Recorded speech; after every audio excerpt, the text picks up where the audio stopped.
이 모든 징계가 결국은 레위기 26장과 신명기 28장의 저주대로 그대로 이제 이루어지는 겁니다. 결국 하나님께서 블레셋이라는 이방 나라를 통해서 이스라엘을 징계하는 것인데요. 그런데 이스라엘은 저 블레셋 나쁜 놈들이 우리를 치느냐 그것만 보는 겁니다.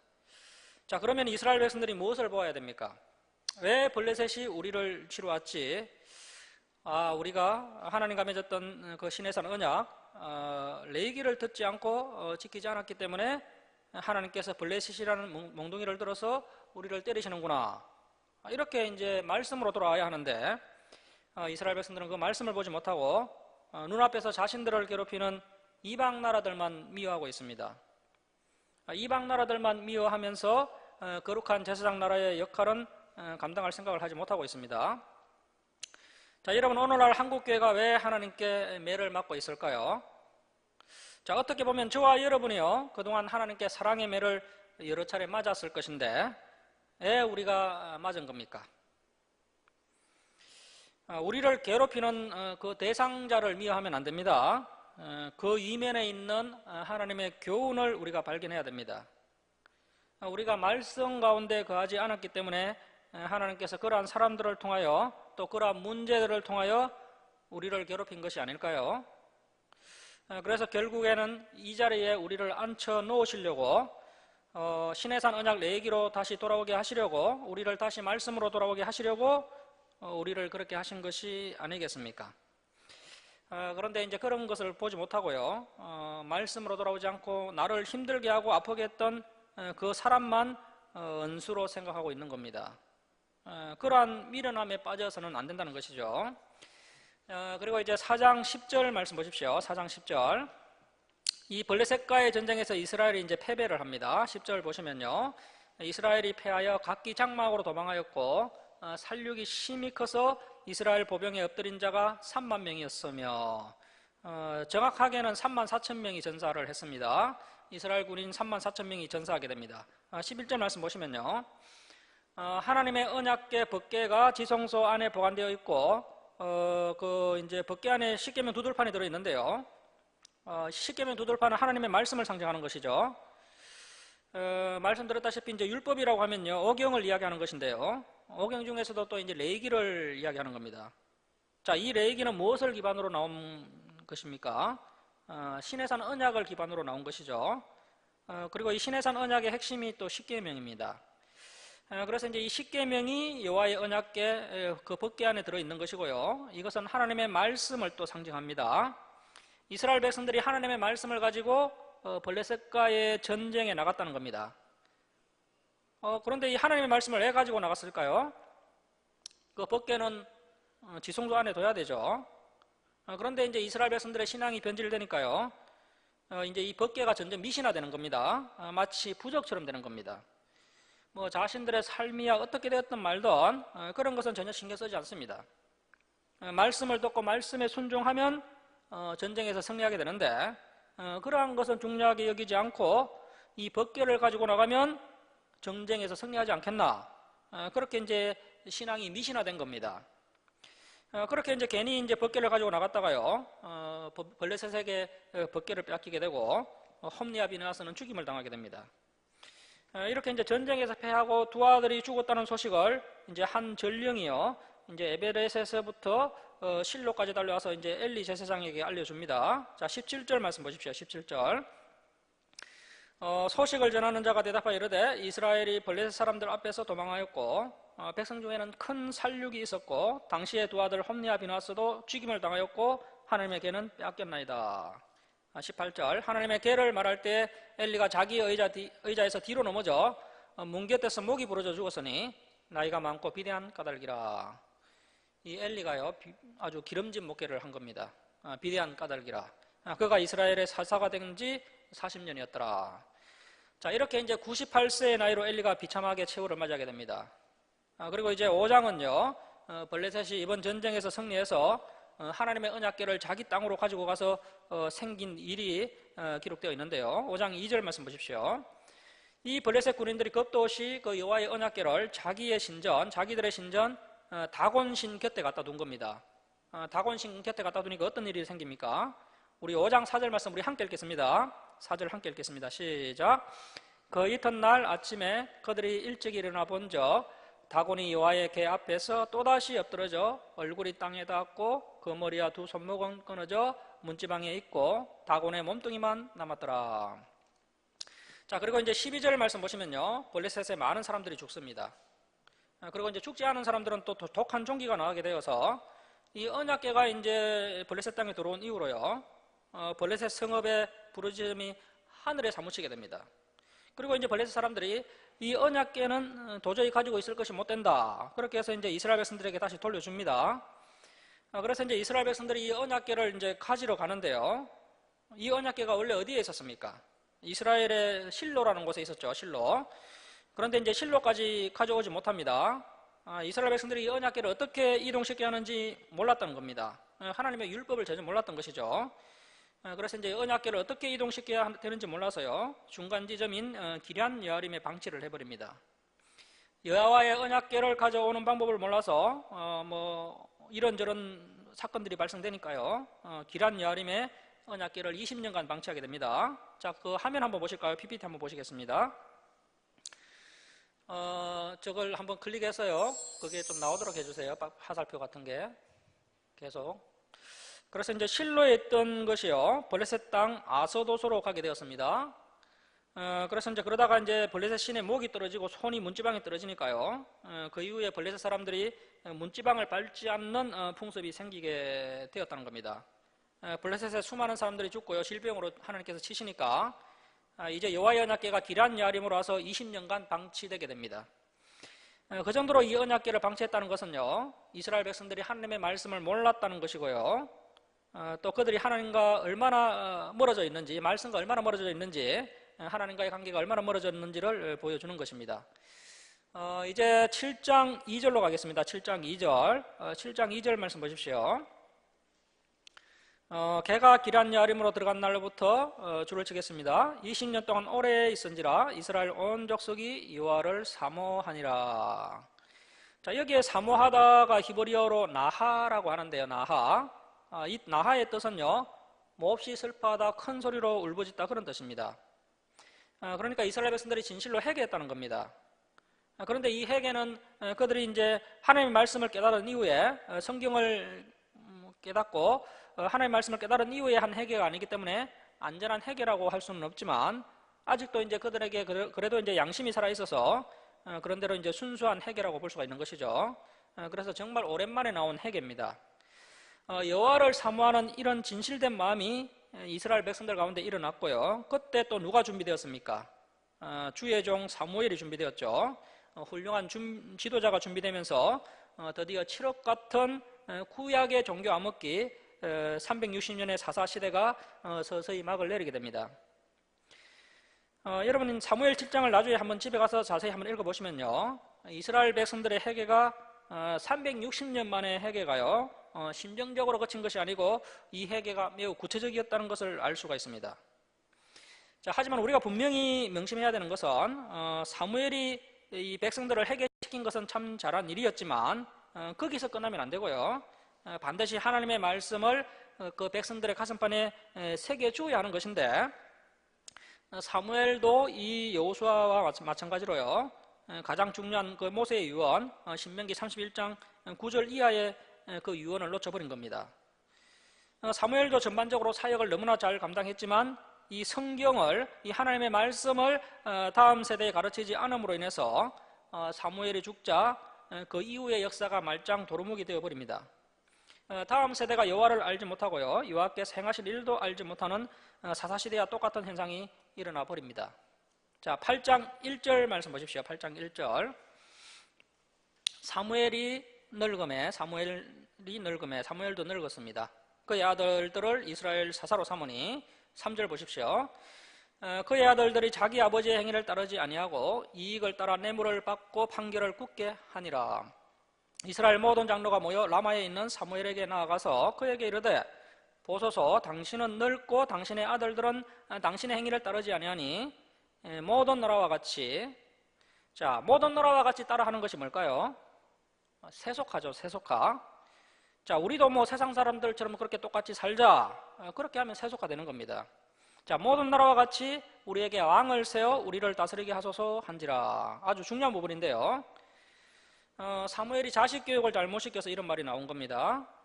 아마 사무엘이 하나님 앞에 면목이 없었을 겁니다.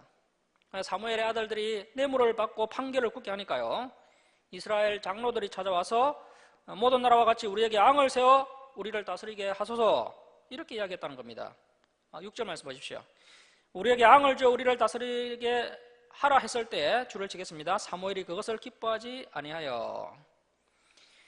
그래서 이제 그 이스라엘의 그 앙정시대의 도래를 사무엘은 기뻐하지 않았다는 겁니다.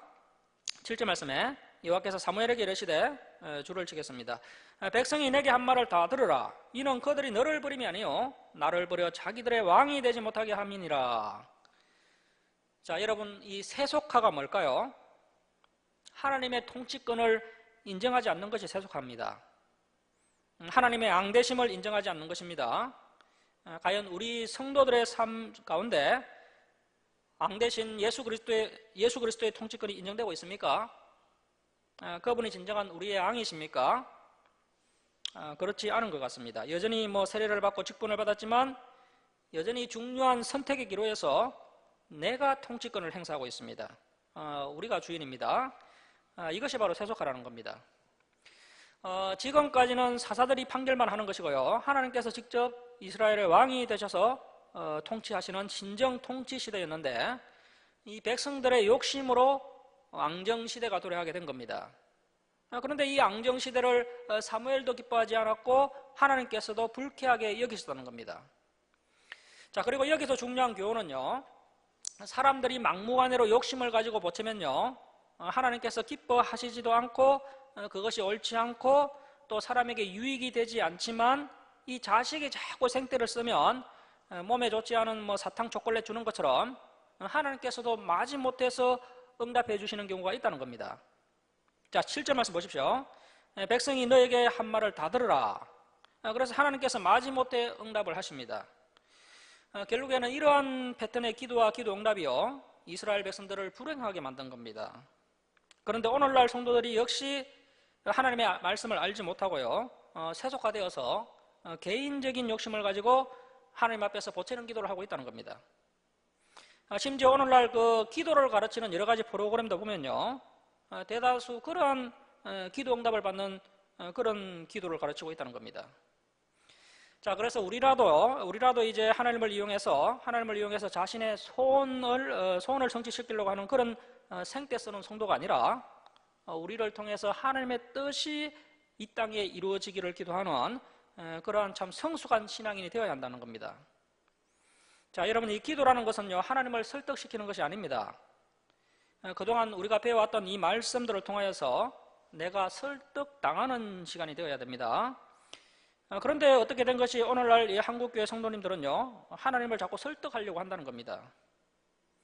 여러분, 전지전능하신 하나님께서 이해하지 못하는 것이 있으십니까? 하나님께서 왜 우리에게 설득을 당해야 됩니까? 그러한 기도가 한국교회와 우리 성도들을 오히려 불행하게 만든다는 겁니다. 자, 19절 말씀 보십시오. 백성이 사무엘의 말 듣기를 거절하여, 이렇게 이제 막무가내로 듣지 않으면요, 어떻게 할 수가 없습니다.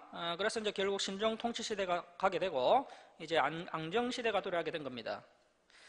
이제 9장과 10장은 베냐민 지파 사울이 이스라엘의 초대 왕으로 등극하는 장면이 기록되어 있습니다.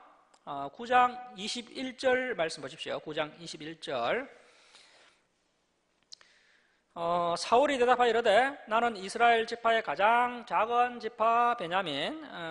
지난 시간에 우리 사사시대 풍경 1을 보면요, 베냐민 지파가 왜 가장 작은 지파가 되는지를 알 수가 있죠.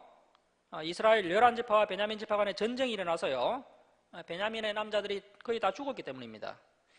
가장 작은 지파 베냐민 사람이 아니니까, 또 나의 가족은 베냐민 지파 모든 가족 중에 가장 미약하지 아니하니까 당신이 어찌하여 내게 이같이 말씀하시나이까 하니.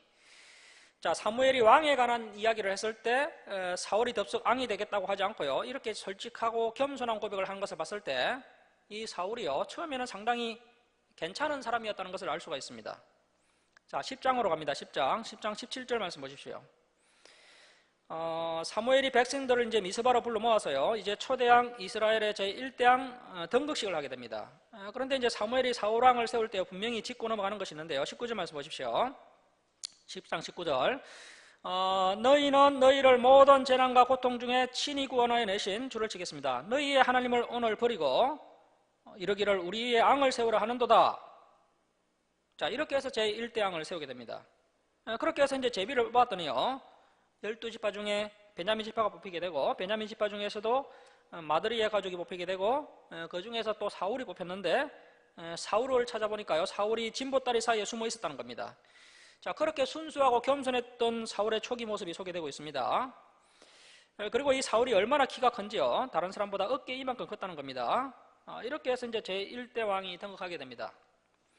이제 11장은 사울이 이스라엘의 초대왕이 되어서 첫 번째 전쟁을 치르는 장면이 나와 있습니다.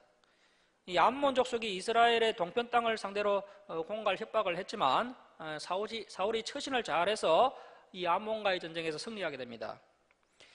이 전쟁의 승리로 사울의 왕권이 강화되게 됩니다. 암몬과의 전쟁 이야기가 11장에 기록되어 있습니다. 그리고 이제 12장으로 가겠습니다. 12장. 12장은 사무엘의 마지막 유언이 나옵니다. 자, 여러분, 우리가 앞에서 반드시 기억해야 될 믿음의 선조들의 유언들 기억나십니까? 모세의 유언 기억하셔야 되고요, 여호수아의 유언 기억하셔야 하고, 그리고 우리가 사무엘의 유언 기억하셔야 됩니다. 이런 사람들은 정말 인물 중에 인물들이죠. 우리가 정말 지향하고 본받아야 될 믿음의 사람들입니다. 사무엘의 유언이 이제 12장에 기록되어 있는데요, 사무엘은 훌륭한 나시린이면서 사사의 역할을 감당했던 마지막 사사가 되겠습니다. 자, 12장 14절 말씀 보십시오. 이 믿음의 사람들의 유언이 거의 일맥상통합니다. 자, 우리 12장 14절 15절 함께 읽겠습니다. 시작. 너희가 만일 여호와를 경외하며 그를 섬기며 그의 목소리를 듣고 여호와의 명령을 거역하지 아니하며 또 너희와 너희를 다스리는 왕이 너희의 하나님 여호와를 따르면 좋겠지만은 너희가 만일 여호와의 목소리를 듣지 아니하고 여호와의 명령을 거역하면 여호와의 손이 너희의 조상들을 치신 것 같이 너희를 치실 것이라. 자, 이제 20절 말씀 보시면요, 20절 하반절 말씀 보시면 계속해서 사무엘의 유언이 나오는데요, 오직 너희의 마음을 다하여 여호와를 섬기라. 돌아서서 유익하게도 못하며 구원하지도 못하는 헛된 것을 따르지 말라. 그들은 헛되니라. 그래서 이 사무엘의 유언도 모세와 여호수아의 유언과 일맥상통합니다. 여호와를 경외하라. 하나님의 말씀을 듣고 그 말씀을 따라 살아라. 그 말씀을 거역하면 안 된다. 역시 유언의 핵심은 하나님의 말씀을 듣고 그 말씀을 따라 살아라. 이것이 유언의 핵심이라는 겁니다. 자, 그리고 이제 모세가 이야기한 마음과 뜻과 힘을 다하여 여호와를 사랑하라는 말씀이 20절에 나오는 사무엘의 유언, 오직 너희의 마음을 다하여 여호와를 섬기라는 말씀, 사실상 의미가 똑같은 말씀이죠. 이제 13장으로 가겠습니다. 13장. 13장은 믹마스 전투라는 블레셋과의 전투가 소개되고 있습니다. 처음에는 작은 전쟁으로 시작을 했는데 나중에는 큰 전쟁으로 발전하게 됩니다. 그런데 이때 무슨 일이 일어나느냐 하면요, 이 블레셋과의 전쟁인 믹마스 전투가 이 가열 양상으로 치닫게 되니까요, 사울왕이 상당히 긴장을 하게 됩니다. 자, 그래서 사울이 이제 사무엘에게 사람을 보내어서요, 사무엘 선지자여, 큰 전쟁이 터지기 일보 직전이니까 승리를 기원하는 제사를 좀 드려주옵소서, 이렇게 이제 간청을 하게 됩니다. 그러자 사무엘이 하나님의 계시를 받고요, 사울에게 응답하기를 일주일을 기다려라, 이렇게 이야기했습니다. 아니, 지금 뭐 전쟁이 터지기 일보 직전인데요, 일주일을 기다려라 하고 하나님의 응답이 내려온 겁니다. 그러니까 이제 사울이 그 응답을 듣고 불안하고 초조해서요, 뭐 겨우겨우 어떻게 6일을 버텨냅니다. 그리고 이제 7일째 이제 몇 시간을 기다리다가 이제 인내의 한계를 느끼면서요, 이 사무엘이 그래도 오지 않으니까 막 군인들은 겁을 먹고 막 흩어지기 시작하니까 어떻게 합니까? 자, 13장 8절 한번 보십시오. 13장 8절. 사울은 사무엘이 정한 기한대로 이래 동안을 기다렸으나 사무엘이 길갈로 오지 아니하며 백성이 사울에게서 흩어지는지라. 그러니까 이제 결국 사무엘을 기다리지 못하고 얼건을 하게 됩니다. 사람이 타락할 때 보면요, 어떤 고비가 있습니다.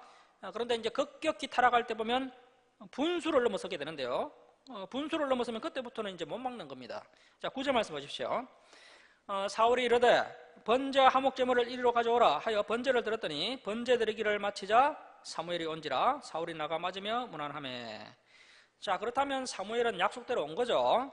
한두 시간만 더 참고 기다렸으면 되었습니다. 그래서 더는 못 참겠다 할 때 참아야 한다는 겁니다.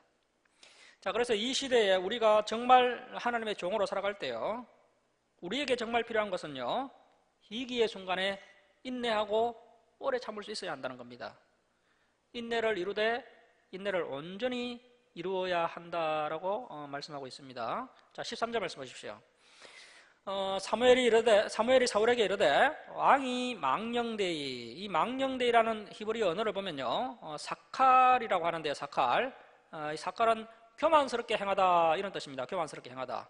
자, 그래서 왕이 교만스럽게 행하였도다. 왕의 하나님 여호와께서 주를 지켰습니다. 왕에게 내리신 명령을 지키지 아니하였도다.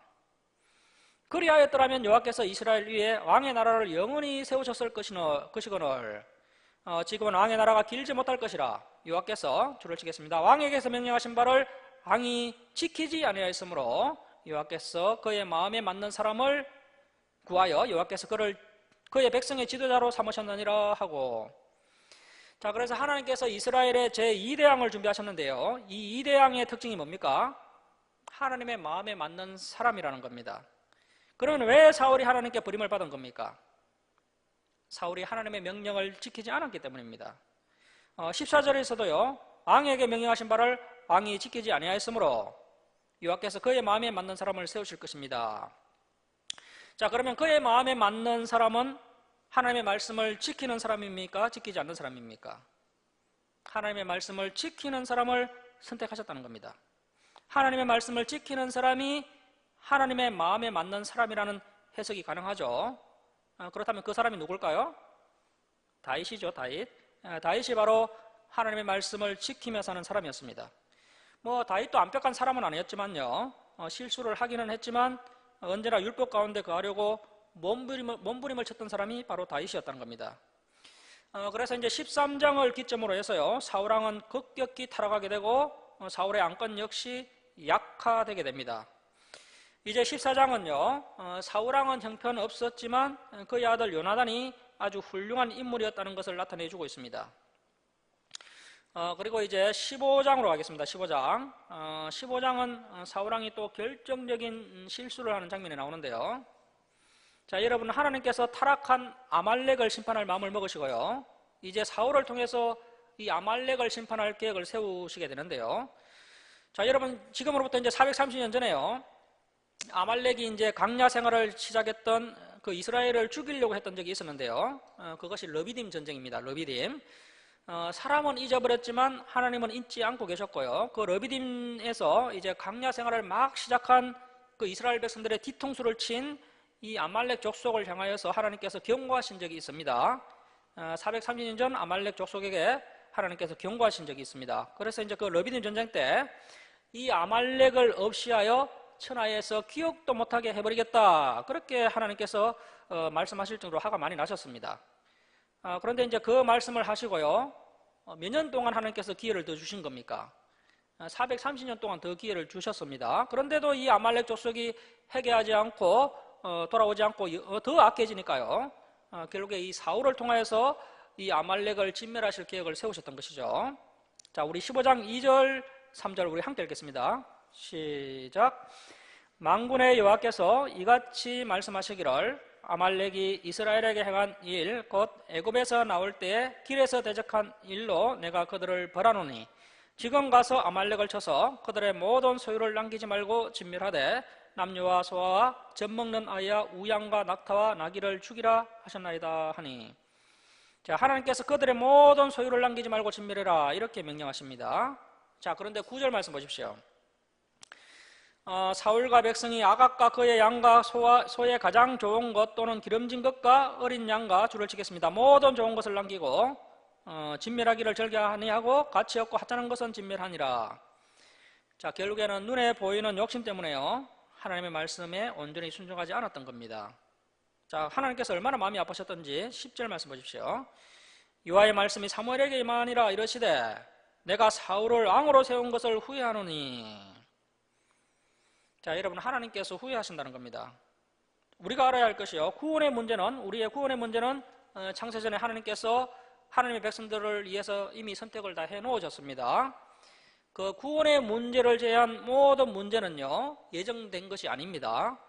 구원의 문제는 예정되어 있지만요, 나머지는요, 우리가 결과론적으로 보면 안 되고요, 우리 인격체들이 선택의 자유와 의지의 자유를 가지고 어떻게 선택하느냐에 따라서 생명과 복 또는 사망과 저주로 나누어질 수 있다는 겁니다.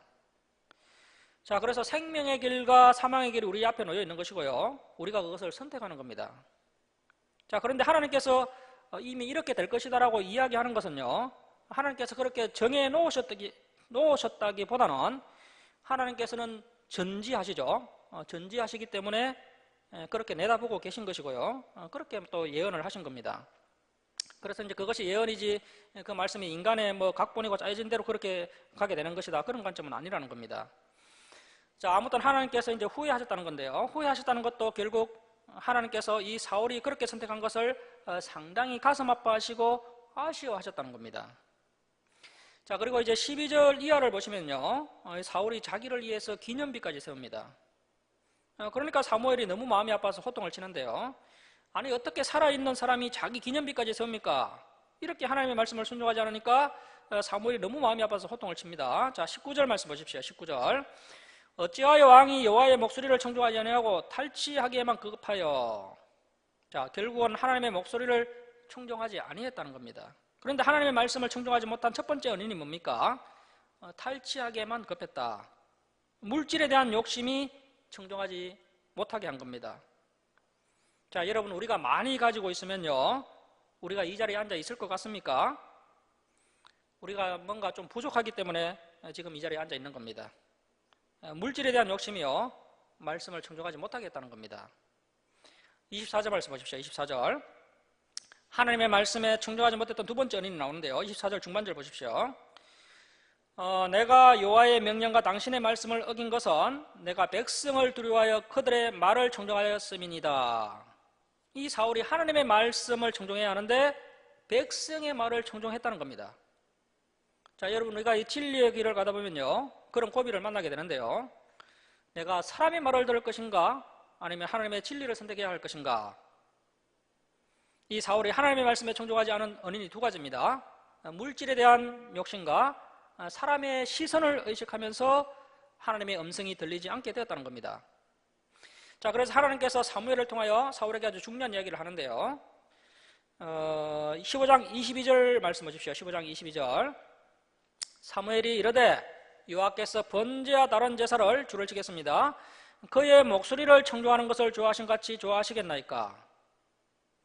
자, 하나님께서 지금 우리가 하나님의 말씀을 듣기 위해서 그 목소리를 청종하기 위해서 이 자리에 앉아 있는 것을 우리 하나님께서 무척 기뻐하고 계십니다.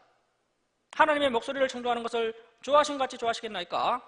순종이 제사보다 낫고 듣는 것이 순양의 기름보다 나으니. 자, 그래서 이제 우리 성도님들이 이 자리에 참여하셔서 함께 이제 창세기부터 요한계시록까지 배우려고 이렇게 말씀을 들어주는 것만 해도 참 감사한 일입니다. 자, 그래서 듣는 것이 순양의 기름보다 낫습니다. 자, 그런데 여러분, 여기서 들으라고 할 때요, 이 들으라는 것은 사실은 순종하라는 이야기입니다. 단순히 듣고 순종하지 않으면요, 아무런 의미가 없습니다. 들었으면요, 반드시 순종해야 됩니다. 그리고 23절 말씀 보십시오. 이는 거역하는 것은 점치는 죄와 같고. 자, 그러면 지금 오늘날 한국교회 성도님들이 점치는 죄를 짓고 있는 것이죠. 점치는 죄와 같고, 안고한 것은, 말씀 앞에 교만하고 안고한 것은 사신 우상에게 절하는 죄와 같음이라. 줄을 치겠습니다. 왕이 여호와의 말씀을 버렸으므로 여호와께서도 왕을 버려 왕이 되지 못하게 하셨나이다 하니. 자, 결국 사울이 왜 버림받은 겁니까?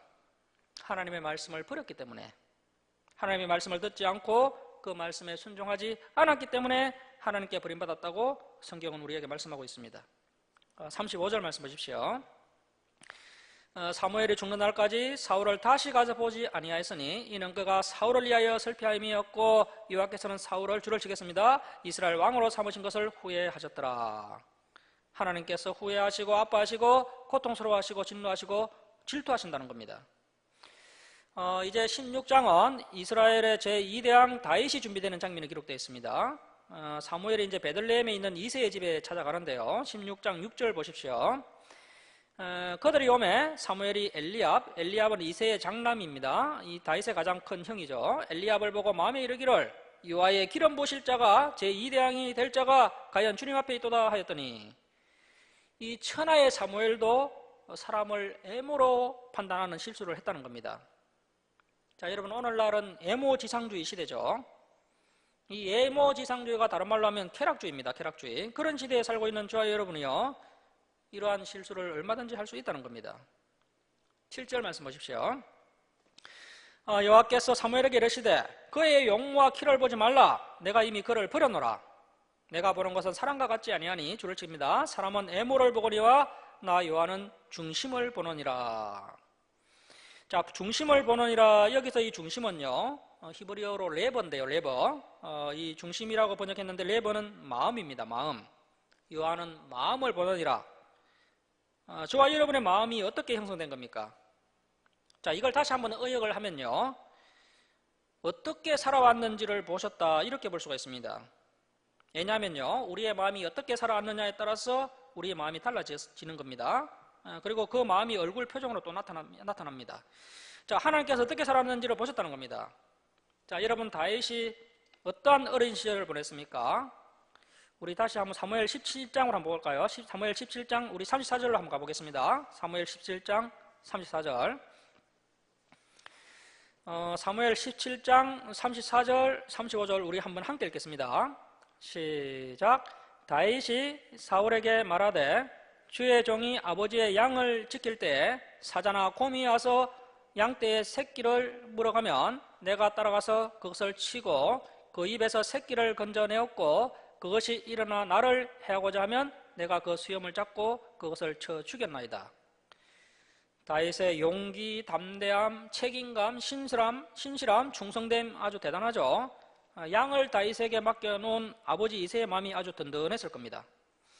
자, 여러분, 양치는 이런 하찮은 일도 이렇게 목숨 걸고 열심히 했는데요, 뭐 다른 일은 어떻게 하겠습니까? 다윗이 이렇게 보잘것없는 양치는 일에 최선을 다했고 이런 작은 일에 충성하였기 때문에요, 이스라엘이라는 큰 양무리를 치는 왕이 될 수 있었다는 겁니다. 자, 그래서 그동안 성실하게 충성되게 살아왔던 다윗이 왕으로 이제 기름 부음을 받게 됩니다. 자, 이제 16장 12절로 갑니다. 16장 12절. 16장 12절 말씀 보시면요, 이에 사람을 보내어 그를 데려오매, 다윗은 지금도 양을 치고 있었던 것이죠. 아버지가 봐도 이제 다윗이 설마 뭐 왕이 되겠나, 그래서 이제 다윗에게 너는 뭐 양이나 치고 있으라고 했던 겁니다. 그런데 형들 중에는 왕의 제목감이 없으니까 사무엘이 아들이 더 없느냐 했더니요, 그 양치고 있던 다윗을 뒤늦게서야 데리고 오게 됩니다. 자, 그래서 이제 뒤늦게 이제 사무엘 앞에 온 다윗이 기름 부음을 받게 됩니다. 다윗을 데려오매, 자, 그의 빛이 붉고 다윗이 상당히 혈액순환이 좋았다는 겁니다. 눈이 빼어나고, 그래서 이제 우리가 아이들을 보면 눈이 빼어난 아이들이 있죠. 어릴 적부터 정말 구별되어 가지고요, 정말 창조적 원리에 맞춰서 음식을 잘 가려 먹고요, 말씀대로 자라난 아이들은 눈이 빼어납니다. 어릴 때부터 스마트폰에 빠지면요, 동태눈이 됩니다. 동태눈. 자, 눈이 빼어나고 얼굴이 아름답더라. 여호와께서 이르시되 이가 거니 일어나 기름을 부으라 하시는지라. 13절 말씀 보십시오. 사무엘이 기름, 간남유죠, 올리브 기름입니다. 기름 뿔병을 가져다가 그의 형제 중에서 그에게 부었더니 이날 이후로 다윗이 여호와의 영에 크게 감동되니라. 사무엘이 떠나서 라마로 가니라. 14절입니다. 여호와의 영이 사울에게서 떠나고 여호와께서 부리시는 악령이 그를 번뇌하게 한지라. 자, 또 여기서 이제 뭐 여호와께서 부리시는 악령이라고 되어 있으니까 하나님께서 귀신을 보내셨는갑다, 이렇게 오해할 수 있는데요, 여기서 여호와께서 부리시는 악령이라는 것은요, 하나님께서 허락하신 큰 틀 안에서 이 마귀가 움직일 수 있다는 겁니다. 이 마귀는 인격체인데 악한 인격체죠. 하나님이 사울을 버렸으니까 이제 마귀가 달라드는 겁니다. 자, 그래서 하나님이 귀신 들리겠다, 그렇게 오해하시면 안 됩니다.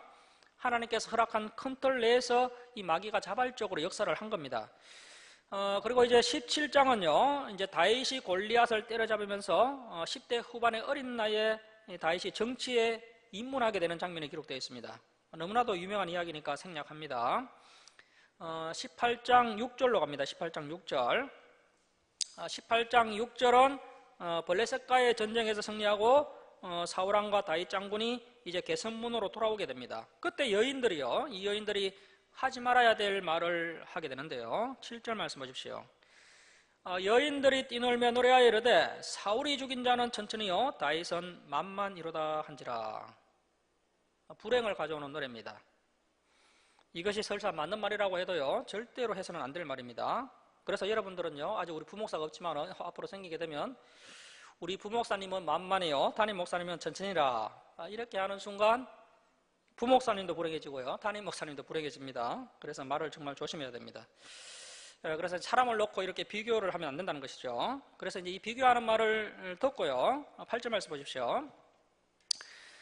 사울이 그 말에 불쾌하여 심히 노하여 이르되 다윗에게는 만만을 돌리고 내게는 천천만 돌리니 그가 더 얻을 것이 나라 말고 무엇이냐 하고 그날 후로 사울이 다윗을 주목하였더라. 그 이튿날 하나님께서 부르시는 악령이 사울에게 힘있게 내리매 그가 집안에서 정신없이 떠들어대므로. 그래서 이렇게 정신없이 떠들어대는 것도 한번 생각해 봐야 됩니다. 아무튼 뭐 귀신이 들리니까요 사울이 정신없이 떠들었다는 겁니다. 그리고 이제 미움이라는 감정을 타고 이 귀신이 강력하게 역사했다는 겁니다. 여러분, 미움이라는 감정을 타고 귀신이 역사를 합니다. 자, 그래서 항상 우리의 마음이요 하나님의 성전이 될 수가 있지만 마귀의 거처가 될 수도 있다는 것을 늘 명심하시고요, 이러한 미움과 같은 감정은 빨리 떨어버려야 됩니다. 시기 질투도 마찬가지입니다. 이제 19장으로 갑니다. 19장. 19장과 20장은 다윗과 요나단의 세기의 우정에 관한 아주 감동적인 이야기가 나옵니다. 우정이라고 이야기했지만 사실은 둘의 나이가 상당히 차이가 많이 납니다. 적어도 한 10살, 많게는 한 15살 정도 차이가 나지만 이렇게 이제 세기의 우정을 나누었다는 겁니다. 자, 이제 다윗은요 사울의 질투와 칼을 피해서 도피 생활을 하게 되는데요. 19장 18절 말씀 보십시오. 19장 18절. 다윗이 이제 라마로 도피를 하게 되는데요. 다윗이 도피하여 라마로 가서 이제 본격적인 도피 생활을 시작합니다. 그래서 이제 다음 지도 한번 보시면요. 이제 19장 말씀에요. 다윗이 도피하여 라마로 갔고요. 라마 글자가 작아서 보이나 모르겠습니다. 라마로 갔고, 그리고 이제 아둘람으로 도피 생활을 하게 됩니다. 이렇게 도피 생활이 이제 다윗은 길어질 줄 몰랐는데요. 그런데 생각보다 이 도피 생활이 매우 길어지게 됩니다. 21장 1절 보십시오. 21장 1절. 1절에서는 이제 다윗이 노브로 가게 되고요. 그 말씀 나올 때마다 하나씩 좀 옮기세요. 도표를. 노브로 가게 되고, 21장 10절 보십시오. 21장 10절. 다윗이 이제 가드로 가게 됩니다. 가드. 블레셋 땅 가드로 가게 됩니다. 그리고 이제 가드로 갔는데 이 가드가 골리앗의 고향이었죠. 이 가드가 골리앗의 고향인데 다윗이 얼마나 급했는지, 다급했던지 다윗이 때려 죽었던 그 골리앗 장군의 고향으로 도피를 간 겁니다. 다윗이 이때 잘못하면 죽을 뻔했습니다. 13절 말씀 보시면요, 미친 채하고 대문에 거적거리고 침을 수염에 흘리면서요 미친 채를 해서 겨우겨우 그 위기를 극복해내게 됩니다. 그리고 이제 22장 1절 보시면 22장 1절. 자, 그러므로 다윗이 그곳을 떠나 줄을 치겠습니다. 아둘람굴. 이제 아둘람굴은요 우리가 좀 기억해야 되는 곳인데요, 이제 아둘람굴로 도망하며 그의 형제와 아버지의 온 집이 듣고 거리로 내려가서 그에게 이르렀고. 그래서 이제 뭐 부자들이 좀 와서 다윗을 도와주면 좋은데요, 어떤 사람들이 찾아왔습니까? 2절 말씀 보시면요, 환난 당한 모든 자와 빚진 모든 자와 마음이 언통한 자가 다 그에게로 모였고, 사울을 통해서 쓰라린 경험을 한 사람들이 이 다윗에게 몰려들었습니다. 그 사람들의 숫자가 얼마나 됩니까? 2절 끝에 보시면요, 그와 함께 한 자가 400명 가량이었더라. 그러면 남자만 400명이니까요 아내와 자녀들까지 다 합치면요 한 1000명이 넘는 겁니다. 지금 다윗에게는 후원자가 없습니다. 쫓기는 가운데 이 광야에서요 1000명의 백성들을 챙겨야 했기 때문에요 참 무척 어려운 일이었을 것이고, 이것이 이제 다윗이 왕이 되기 위한 정말 혹독하고 철저한 훈련이었다는 겁니다. 자, 그래서 저와 여러분이 물론 뭐 그동안 하나님의 훈련을 잘 받아 오셨겠지만요 사실은 또 이 진리를 만나고 나서 우리가 또 혹독한 훈련이 더 있습니다. 그 훈련을 겸손하게 달게 원망불평하지 않고 온전히 순종하면서 그 훈련을 우리가 잘 통과해내야 됩니다. 우리가 훈련을 40년 받을 것인지 2년 받을 것인지 우리가 선택할 수가 있습니다. 우리가 훈련을 받는 태도와 자세에 따라서 그 훈련이 2년이 될 수도 있고요 40년이 될 수도 있다는 겁니다. 그런데 이 다윗은요 훈련을 단기간으로 받은 사람입니다. 10년간 훈련받았습니다. 20대 인생 전체를 훈련받고요. 30세부터 본격적으로 하나님께서 임받게 됩니다. 그래서 이제 가장 이상적인 모델을 제시하는 인물이 다윗인데요. 아무튼 혹독한 훈련이 있었다는 겁니다. 자, 이러한 백성들을 거느리면서 이제 훈련을 받고 있는 거죠. 3절 말씀 보십시오. 다윗이 이제 모압의 미스베로 가는데요. 3절 말씀 보시면요. 다윗이 거기서 모압 미스베로 가서 모압 왕에게 이르되 하나님이 나를 위하여 어떻게 하실지를 내가 알기까지, 자, 내가 알기까지 아주 중요한 자세죠. 하나님께서 나를 위하여 어떻게 하실지를 기다려야 됩니다. 여러분, 선교의 가장 기본적인 자세가 뭘까요? 하나님께서 먼저 문을 열어주시고 내가 움직여야 됩니다. 내가 가서 무조건 문을 여는 것이 아니고요. 문이 열리면 가는 겁니다.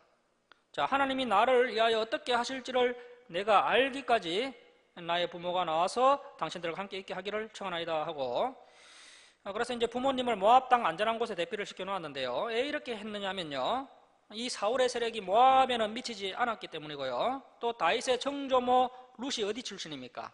모압 출신이기 때문에 아마도 이제 다윗이 자신의 부모님을 이렇게 부탁할 수 있었던 것이죠. 자, 이제 22장 5절로 갑니다. 22장 5절 보시면 이제 헤레스풀로 갑니다. 헤레스풀. 그래서 다시 이제 모압에서 유대 땅으로 넘어온 겁니다.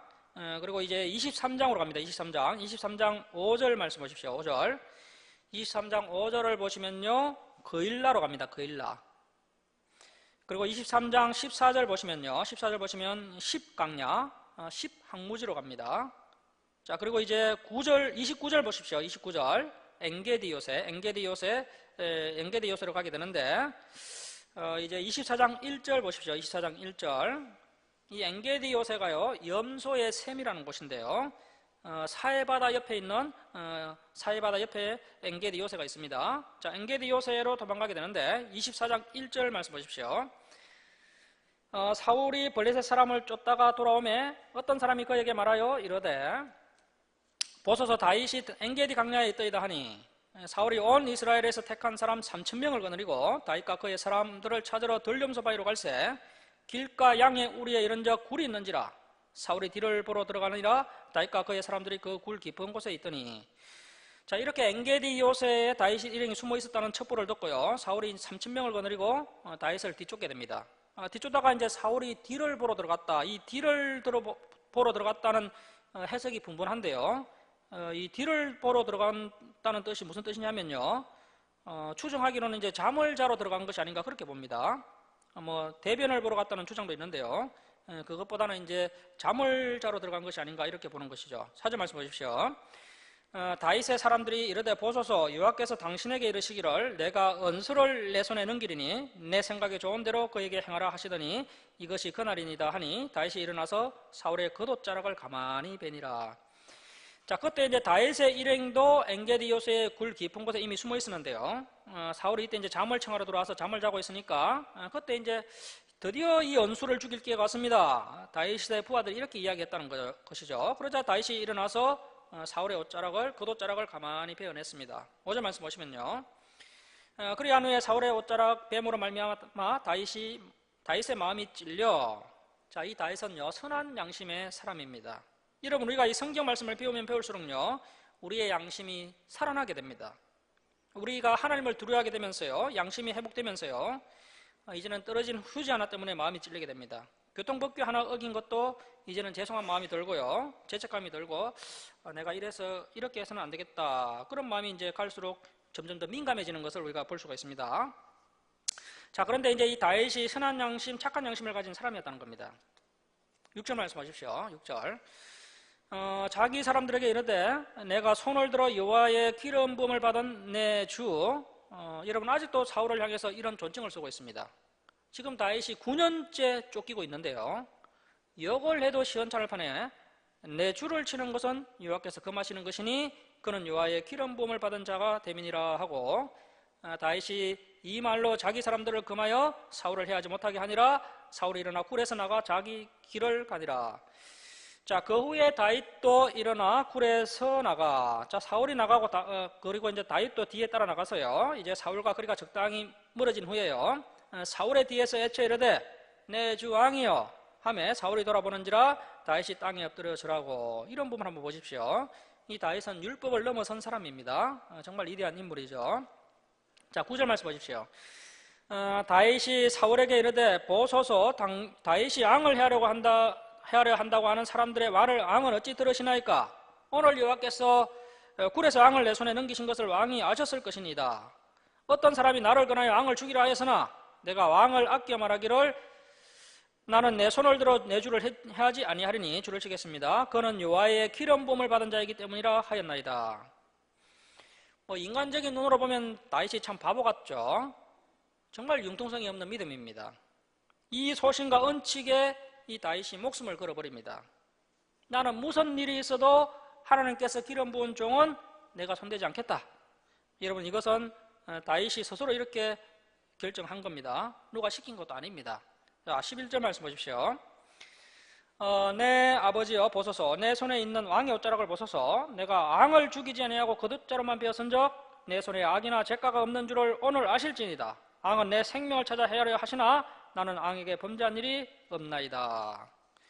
자, 여러분, 왜 다윗이 이렇게 감정을 절제하고 원수 앞에서도 이렇게 선을 행할 수 있었던 것입니까? 다윗에게는 분명한 한 가지 믿음이 있었는데요. 12절 말씀 보십시오. 여호와께서는 나와 왕 사이를 판단하사 여호와께서 나를 위하여 왕에게 보복하시려니와 내 손으로는 왕을 해하지 않겠나이다. 대단한 믿음의 사람이죠. 여러분, 언수간론 전문가가 누구십니까? 하나님이십니다.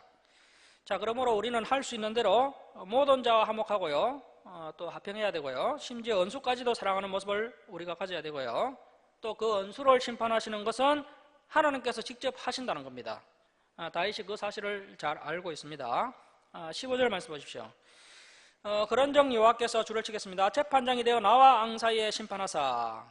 이 믿음이 있었기 때문에 다윗이 버틸 수 있었습니다. 안 그러면 미워서 억울해서 미쳐버리는 것이죠. 나의 사정을 살펴 억울함을 풀어주시고 나를 왕의 손에서 건지시기를 원하나이다 하니라. 여러분, 우리가 이 진리의 길을 가다 보면요, 정말 같은 진리의 길을 간다고 하는 사람들 중에서도 나를 힘들게 하는 사람들이 있습니다. 그때 이 말씀을 꼭 기억하시기 바랍니다. 하나님은 정확한 분이십니다. 그래서 절대 그 사람을 미워하지 마시고요, 내가 더 말씀 가운데 내가 더 성장하고 성화되려고 몸부림치면서 하나님께 모든 판단을 다 맡겨야 됩니다. 하나님께서 저의 억울함을 풀어주실 날이 올 줄 믿습니다. 이렇게 믿고 하나님께 맡겨야 됩니다. 자, 16절 말씀 보십시오. 다윗이 사울에게 이같이 말하기를 마침에 사울이 이르되 내 아들 다윗아 이것이 내 목소리냐 하고 소리를 높여 울며 다윗에게 이르되 나는 너를 학대하되 너는 나를 선대하니 주를 치겠습니다. 너는 나보다 어렵도다. 내가 나 선대한 것을 오늘 나타냈나니 여호와께서 나를 내 손에 넘기셨으나 내가 나를 죽이지 아니하였도다. 사람이 그의恩수를 만나면 그를 평안하게 가게 하겠느냐? 내가 오늘 내게 행한 일로 말미암아 주를 치겠습니다. 여호와께서 내게 선으로 갚으시기를 원하노라. 자, 여러분, 지금 다윗이 매우 어려운 처지입니다. 도피 생활이 장기화되면서요, 영과 육이 완전히 지쳐버렸고요, 하나님께서 이미 오래전에 사무엘을 통하여 다윗을 왕으로 인정하셨고 기름을 부으셨습니다. 자, 그런데 아무리 생각해도 다윗이 이런 고난을 이렇게 오랫동안 겪어야 하는 객관적인 타당성이 전혀 없습니다. 충분히 다윗 입장에서는 불평하고 원망할 수 있는 상황이었지만 그렇게 하지 않고요, 이렇게 겸손하게 밝게 불시험을 통과해 주고 있다는 겁니다. 그래서 결국 귀신 들린 사울에게서조차도 이 귀신은 사울을 통해서 무엇을 원하였을까요? 이 다윗이 사울을 미워하고 시기하고 질투하기를 원했거든요. 그런데 다윗은 귀신 들린 사울에게조차도 너는 나보다 어렵도다. 여호와께서 내게 선으로 갚으시기를 원하노라. 이러한 평가를 받은 사람이 이 다윗이라는 겁니다. 20절 말씀 보십시오. 보라, 나는 내가 반드시 왕이 될 것을 알고 이스라엘 나라가 내 손에 견고히 설 것을 아노니 그런즉 너는 내 후손을 끊지 아니하며 내 아버지의 집에서 내 이름을 멸하지 아니할 것을 이제 여호와의 이름으로 내게 맹세하라 하니라. 다윗이 사울에게 맹세하매. 그래서 다윗이 나중에 이 약속을 지킵니다. 자, 그래서 하나님과의 약속을 지키는 사람은요, 사람과의 약속도 잘 지킵니다. 우리가 나중에 이 약속 지키는 장면을 한번 앞으로 이제 함께 살펴보게 될 겁니다. 이제 25장으로 가겠습니다. 25장 1절을 보시면요, 다윗이 이제 바란 강야로 도망을 갑니다. 엔게디에서 바란 강야로 도망을 가게 되고요. 2절 말씀 보십시오. 2절. 이제 마온으로 갑니다. 마온으로 가게 되고, 자, 이제 27장으로 갑니다. 27장 1절로 가면요. 27장 1절은 다윗이 이제 블레셋 땅으로 갑니다. 블레셋 땅. 27장 1절 중간에 보십시오. 이 블레셋 사람의 땅은 가드를 말하는데요. 가드. 이때 이제 블레셋 땅으로 가는 것은요, 아예 망명을 떠난 겁니다. 망명을. 이렇게 해서 이제 블레셋 땅 가드로 이제 다윗이 망명을 가게 됩니다. 가드로 망명을 가게 되고, 가드에서 이제 또 시글락으로 가게 됩니다. 6절 말씀 보십시오. 6절. 27장 6절에 이제 시글락으로 가게 되는데요. 이렇게 해서 다윗이 블레셋 지방 성읍 시글락을 이제 가드왕 아기스에게서 받게 된 겁니다. 아마 이 가드왕 아기스가요, 이 다윗을 아주 쓸만하게 본 거죠. 이렇게 해서 이제 지방 성읍 시글락을 다윗에게 이제 이제 아기스가 다윗에게 시글락을 준 겁니다. 자, 그리고 이제 27장 8절 보시면요. 27장 8절 보시면 다윗이 이제 거술 사람과 기르스 사람과 아말렉 사람을 침노하는데요. 그리고 이제 29장으로 갑니다. 29장으로 가면요. 29장 1절 말씀 보시면요. 29장 1절 말씀 보시면 아벡으로 다윗이 올라가는데요. 왜 아벡으로 다윗이 올라가느냐면 이것은 이동을 한 것은 아니고요. 전쟁을 하기 위해서 잠시 간 겁니다. 이스라엘과 블레셋 간에 전쟁이 일어났기 때문에 블레셋 군인들이 아벡으로 모인 겁니다. 지금 블레셋이 이제 이스라엘하고 전쟁하려고 하는데요. 이 블레셋 왕 아기스가 누구를 데리고 가려고 합니까? 다윗을 데리고 가려고 하는 것이죠. 29장 2절 끝에 보십시오. 29장 2절 끝에 보시면요. 다윗과 그의 사람들은 아기스와 함께 그 뒤에서 나아가더니, 그러니까 이제 이 블레셋 방백들이 아주 노발대발하는 겁니다. 아기스 왕이 어떻게 블레셋 방백들에게 변호하는가요? 3절 끝에 보십시오. 3절 끝에. 그가 나와 함께 있은지 여러 날 여러 해로되 그가 망명하여 온 날로부터 오늘까지 내가 그의 허물을 보지 못하였노라. 자, 이런 부분도 아주 중요한 부분인데요. 이 이방인, 이 불신자가 봤을 때도 다윗은 허물이 보이지 않는 사람이었다는 겁니다. 자, 4절 말씀에 블레셋 사람의 방백들이 그에게 노한지라. 그래서 왕이여 정신이 있습니까 없습니까? 지금 이스라엘과 전쟁을 하는데 4절 끝에 보십시오. 4절 끝에 그가 전장에서 우리의 대적이 될까 하나이다. 그가 무엇으로 그 주 사울과 다시 합하리까? 이 사람이 이제 블레셋 군인들의 머리로 하야지 아니하겠나이까 하면서요, 이 방백들이 노발대발합니다. 이 방백들이 말이 맞는 것이죠. 전쟁 터지면요, 다윗은 반드시 이스라엘 편을 들게 되어 있습니다. 자, 그러면서 5절 말씀 보시면요, 그들이 춤추며 노래하여 이르되 사울이 죽인 자는 천천히요 다윗은 만만이로다 하던 그 다윗이 아니니까 하니. 자, 얼마나 이 아기스 왕이 다윗을 이렇게 절대적으로 신임을 하는지요. 아무튼 이렇게 이제 아기스 왕이 다윗을 신임합니다. 하지만 방백들이 이렇게 강하게 반대를 하면서 나오니까요, 다윗에게 다윗아 미안하다. 나는 너를 믿는데 이 방백들이 너를 믿어주지 않는구나. 너는 다시 시글락으로 돌아가라. 이렇게 해서요, 다윗이 시글락으로 돌아오게 됩니다. 30장 1절 보십시오. 30장 1절. 다윗과 그의 사람들이 사흘 만에 시글락이 이른 때에 아말렉 사람들이 이미 네겝과 시글락을 침노하였는데 그들이 시글락을 쳐서 불사르고. 자, 여러분, 이 아말렉 사람들을 누가 처단해야 했습니까? 사울이 처단했어야 했습니다. 이 아말렉 사람들이 여전히 악한 짓을 하는 겁니다. 아말렉 사람들이 이 시글락을 쳐서 불사르고 여인들은 다 포로로 끌고 갑니다. 3절 말씀 보십시오. 다윗과 그의 사람들이 성읍에 이르러 본즉 성읍이 불탔고 자기들의 아내와 자녀들이 사로잡혔는지라. 다윗과 그와 함께한 백성이 울 기력도 없도록 소리를 높여 울었더라. 6절 말씀 보십시오. 백성들이 자녀들 때문에 마음이 슬퍼서 다윗을 돌로 치자 하니. 자, 여러분, 우리가 앞에서 봤지만요, 이 아둘람 굴로 몰려왔던 그 사람들이요, 일순간에 이렇게 변해서 다윗을 돌로 치려고 했다는 겁니다. 저와 여러분도 이러한 이 신앙 공동체를 세워가면서요, 이제 이러한 일들이 충분히 일어날 수 있다는 겁니다. 이런 일이 일어나지 않으면 좋은데요, 살다 보면 이런 일도 일어날 수 있다는 것이죠. 자, 그런데 중요한 것은 이런 일이 발생했을 때 그 이후에 어떻게 대처하느냐, 이것이 상당히 중요하다는 겁니다. 자, 다윗이 어떻게 대처합니까? 계속해서 보시면요, 다윗이 크게 다급하였으나 줄치고 빌패합니다. 그의 하나님 여호와를 힘입고 용기를 얻었더라. 줄치고 빌패합니다. 그래서 이것이 정말 믿음입니다. 자, 그러면서 다윗이 정신을 차리고는 해야 할 일을 하기 시작합니다. 자, 여러분, 우리가 어려움을 만났을 때요, 해야 할 일을 계속해서 해 나가야 됩니다. 자, 그래서 우리가 해야 할 일은 성경을 읽고 성경을 배우고 말씀대로 살아가는 일입니다. 이 일을 포기하지 않으면요, 그 이기가 전화위복이 됩니다. 자, 그러면서 다윗이 이제 해야 할 일을 하기 시작하는데요. 그래서 지체하지 않고 바로 추격해서 아말렉을 치고 가족을 다 찾고 전리품을 크게 획득해서 고생한 부하들에게 공평하게 나눠주고요. 그동안 도피 생활했던 사람들에게 은혜를 다 갚고, 그리고 다윗의 친구 유다 지파 장로들에게 선물까지 보내서 우정을 돈독히 하고, 그야말로 이기를 기회로 바꾸는 다윗의 위대한 리더십을 볼 수 있습니다.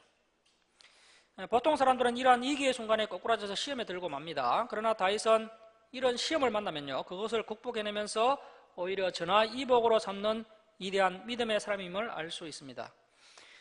이제 31장으로 갑니다. 31장으로 가시면요, 31장은 블레셋과의 전쟁에서 요나단을 비롯한 앙자들이 전사를 하게 됩니다.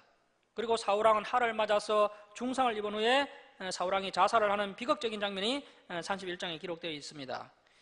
자, 이렇게 사울이 죽음을 맞이하게 됩니다. 이렇게 다윗의 도피 내용이 사무엘 상세 3분의 1 이상을 차지하고요, 19장 18절 라마에서 시작된 도피 생활이 30장까지 기록되어 있습니다. 다윗이 10대 후반에 왕으로 기름 부음을 받고 이제 30세에 헤브론 지방의 그 유다 지파 한 지파의 왕으로 등극하기까지 약 10년간 다윗의 20대 인생 전체를 도망자의 생활을 했던 겁니다. 자, 이 기간은 장차 이스라엘의 왕이 될 자로 택함받은 다윗에게는 절대적으로 필요한 연단의 시간이었습니다. 이 기간 동안 하나님은 다윗을 그 이기적이고 인본적인 불신앙에 사로잡히지 않도록 하기 위해서 하나님 중심의 신앙, 그리고 지도자로서 전인격적인 역량이 잘 갖추어질 수 있도록 그를 철저하게 훈련시켰던 겁니다. 자, 그래서 하나님께 부르심을 받고 헌신을 하려는 분들은요, 쉽게 어떤 리더자가 되는 것이 아니라요, 본격적으로 부름받은 그 시점부터, 그리고 이제 이 진리를 만난 이 순간부터 반드시 이러한 불로 연단하는 것 같은 하나님의 불시험과 불연단을 통과해야 하나님께 귀하게 쓰임받을 수 있다는 것을 우리가 명심해야 됩니다. 그런데 참 감사하게도 다윗이 이런 시험들 앞에서 원망하거나 불평하지 않고요, 너무나 잘 통과해 주고 있다는 겁니다. 심지어 율법을 넘어서서 언수까지도 사랑하였고요, 선을 행하되 낙심하지 않았고 끝까지 선을 행하며 누가 뭐라고 해도, 그리고 어떤 상황이어도 하나님께서 기름 부은 자 사울왕을 해하지